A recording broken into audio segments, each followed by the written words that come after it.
Thank you once again for tuning in to our Retirement Education YouTube channel, where on this channel we believe in giving you unbiased advice to help you maximize all of your retirement income. And of course, on this channel, we do not believe in giving you any type of silver bullet strategies. And of course, we don't believe in any type of one hotshot product. That is just not what we do as a fiduciary. But what we believe in are holistic concepts that will help you retire with confidence.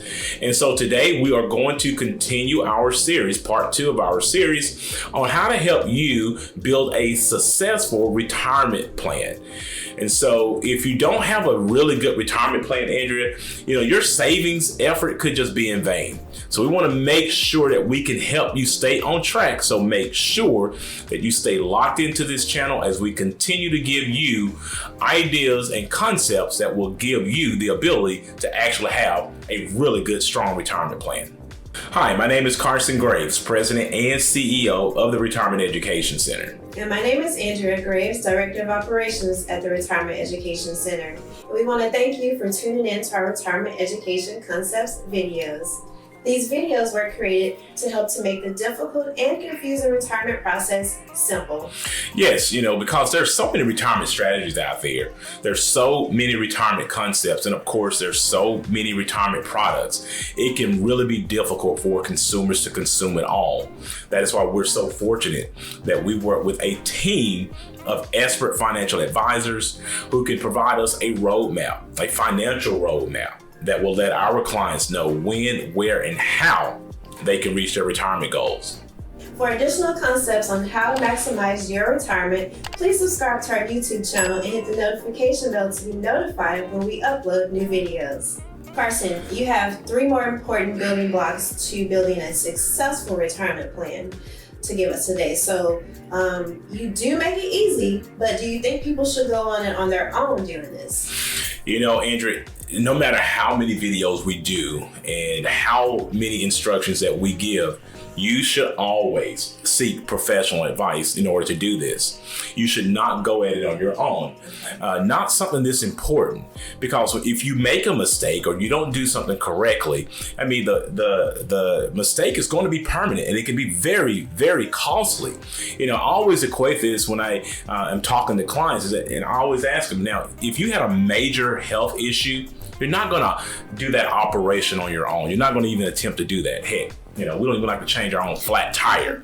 So I know we're not going to be doing that. So you should not be trying to build any type of retirement plan on your own as well. You should actually seek professional advice, because we're going to help you not make those mistakes, and we're going to give you clarity. So in this video today, of course, we're going to give you 3 more important building blocks that will help you have a very successful retirement plan. But before we do that, 2 rules to retirement income that we like to give you. And Andrew, what are those 2 rules? Well, rule number 1 is to never run out of money, and rule number 2 is to never forget rule number 1. All right, so let's go ahead and continue this series on helping you build a strong retirement plan. Carson, step 4 is to build an emergency plan. Now, I think it's a good idea to have, but how should people approach this? Yeah, Andrew, this is really important to understand when it comes to building a strong financial plan, because you need this cushion to actually be there so you don't interrupt your long-term financial saving strategy. So we always encourage people to have anywhere between 3 to 6 months of savings in an emergency fund. But that has even been extended to maybe even a year if you really, really want to be comfortable. And an emergency fund is just what the name says. It's for an emergency. Like you have a job loss, or you have a major medical expense, or you need to do some major repairs on your home. You have to replace that unit, or you have to actually get a new car because it was actually damaged. Whatever it may be, it needs to be for an emergency only. Because if you don't use that money for an emergency and you're using it for, going on a nice vacation, you're completely dishonoring what the emergency fund is for. So just simply make sure you understand what that emergency fund is for and what is not for as well. You can also incorporate building an emergency fund in a very simple way also, Andrea. What we recommend to our clients, if they're trying to build an emergency fund, is to take as little as 1 to maybe 2% of your take-home pay and actually allocate that towards a savings account where you do your banking. And every 3 to 6 months, try to increase that by 1% until you reach your financial emergency fund goal. Now, if you are also in debt while you're trying to build up this emergency fund, Andrea, what we would recommend is that you take a look at the credit card debt or whatever debt that has the lowest interest rate on it and go ahead and reduce that, maybe just paying the minimum on that particular debt, and then continue to build up your emergency fund simultaneously as you're paying down that debt as well. This will help you reach your goal, and also, of course, as we mentioned, it will help you to reduce debt also. So these are very simple ideas that you can incorporate in order to build your emergency fund if you just don't have clarity on where to start. Carson, these are some good steps to follow. So now we're just going to look at your next step, which is to plan to invest. So it appears you've been laying the foundation with 1 through 4. So now let's talk about how to invest. Yeah, I mean, step 5 is to now you can plan to invest. You know, we put this in step 5 because, Andrew, you know, the other steps, if you don't follow those steps first, you really should not be investing. If you don't understand what your goals are, then you shouldn't be investing. If you don't understand your budget, if you don't understand what your debt loads are and how to get out of debt, those are things that are critical before you start to try and build an investment plan. And the emergency fund. Absolutely. Having an emergency fund so that you don't interrupt your investment strategies. That's really important. Good point there. So the way we look at this step here is that first, you have to understand your risk tolerance. Now, if you're younger, let's just keep it simple. We know that there are various risk tolerances that people may have. But typically, when you're younger, you're in your 20s and 30s, and you have 20 to 30 years to maybe be in a retirement plan like a 401k, or you're saving in an IRA, then you're going to want to have your investments allocated towards things that can grow to help weed off inflation. You know, there's going to be market cycles that you're going to go through. We're in one now. We're seeing the market, sell off, but that's okay, especially when you have many years left, because you are actually purchasing those funds at a discount. Most people understand that concept. And if you know your risk tolerance, you can begin to invest wisely, and you can invest with confidence within your strategy. We always like for our clients to start in a 401k first. Why? Because your company is going to be offering you probably a match, which is, of course, free money to you. So it helps build up your investment accounts faster that way. Obviously, outside of that, you have IRAs, you have annuities, you have brokerage accounts that you can actually invest in, and we can help our clients understand how to diversify and all those things. But you want to make sure that you have those other 4 steps laid out first, so you can do this and you don't have any major interruptions in your long-term financial goals. Because this is step number 5, Andrea. You have to do this in order to have a financial plan. So let's go ahead and get step 1 through 4. Let's get those steps down, and then we can understand how to invest. Now, when you get closer to retirement years, and those are the people that we usually are working with, people 50 and older, those are pretty much our type of clients that we're working with.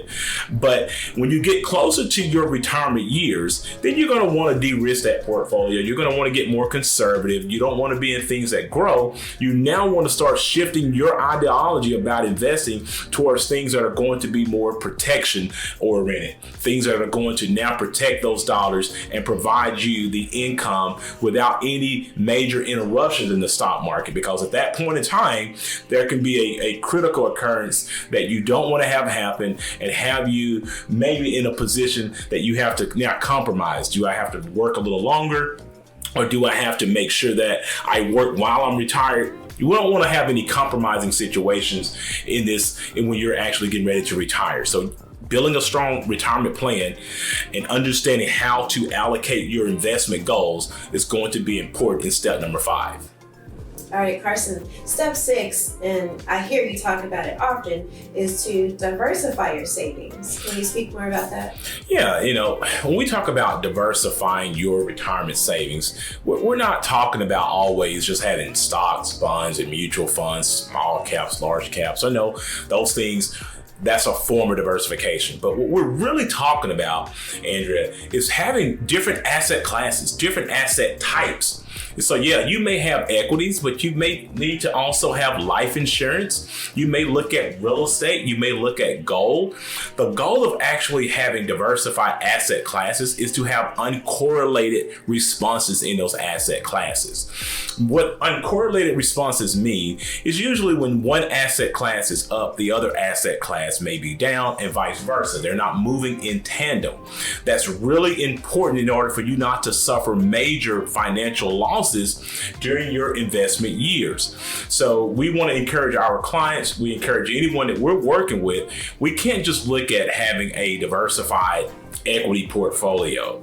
We need to have different asset classes outside of that to make sure that we can have an extended success with our retirement saving strategies. Ultimately, Andrea, what I guess I'm saying, the main goal when it comes to diversifying your retirement savings is to maximize your returns while also minimizing the risk. That's the goal that you're trying to find a balance with. Another thing that I want to make note of here is that when you do decide to have different asset classes, you're also creating multiple streams of income down the road in your retirement income planning strategies as well. So yes, you have Social Security, maybe you have a pension. Added to that, of course, you can have dividends from your equity portfolio. You can have income from a rental property. You can also have lifetime income from an annuity strategy. So these are just things that will help, that if you incorporate them properly, they will help buffer your retirement as a whole. Well, Carson, thank you for your insight on this topic, and thank you for watching. And if you felt this information was beneficial for you, please like and share it with others. So I really hope that the information that we provided in part 2 of our series on retirement income planning was beneficial for you today. Please remember that these videos are created for educational purposes only, and that you should always seek out your own financial advisor, your own tax advisor, and your own attorney regarding your personal situation. Also, if you are looking for a fiduciary financial advisor to help you with these types of complex financial matters, we highly encourage you to utilize the links that we provided in our description below and go ahead and schedule a complimentary consultation with us today. During our consultation, we'll also let you know if you qualify for a complimentary written retirement plan.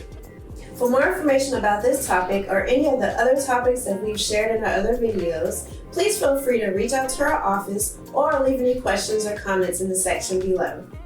After this video, please check out our other videos that we've created that will give you tips on how to maximize your retirement. And if you like this video, please give it a thumbs up, subscribe to our YouTube channel, and share it with a friend. Thanks for watching, and remember, if you have questions, we have answers.